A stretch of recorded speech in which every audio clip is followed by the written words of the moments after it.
Hey, Coty, so you talked about having stumbling over your words, having those kind of moments with those players with like LeBron James. But what was that first interview that you did that you were like, man, I'm here and I made it? Like, what was that moment for you? First interview I did that I could say I made it. There's several I could choose from. Because I'm still young in the game, I still have those moments. But what I would like to say, those moments that I have is when you are in these press conferences and unfortunately, the Rockets and Texans have been god awful over the last 2 seasons. A lot of times in a press conference, you can tell when the coach really don't want to be bothered with the media or anything like that, i.e., Lovie Smith, former head coach of the Houston Texans, went through that on several different occasions.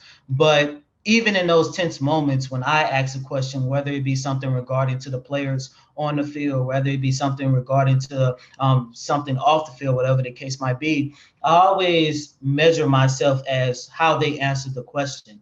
And even in those tense moments where it's like, man, nobody wants to be there, everything is just god awful. When I ask those questions and a coach or even a player give me like a real thorough answer, then I say, okay, this lets me know that I am still that I deserve to be on this level. One of the quickest example I could give, a couple weeks ago, when the Rockets had their 15 game losing streak, it might have been number 13 or number 14. I asked Steven Silas, it was one of those tense moments where you was like kind of at a loss of words, and I asked Steven Silas, how do you maintain the positivity around the organization? How do you maintain the positivity within the locker room, within your team? And Silas just like gave his heart out. He said, it doesn't matter what goes on. He is going to remain positive because that is who he is as a person. And as of right now, you guys can attest to this. The Rockets rebuild has not been easy, but you can't give up. You can't do this. You can't do that. You have to make sure you stay positive because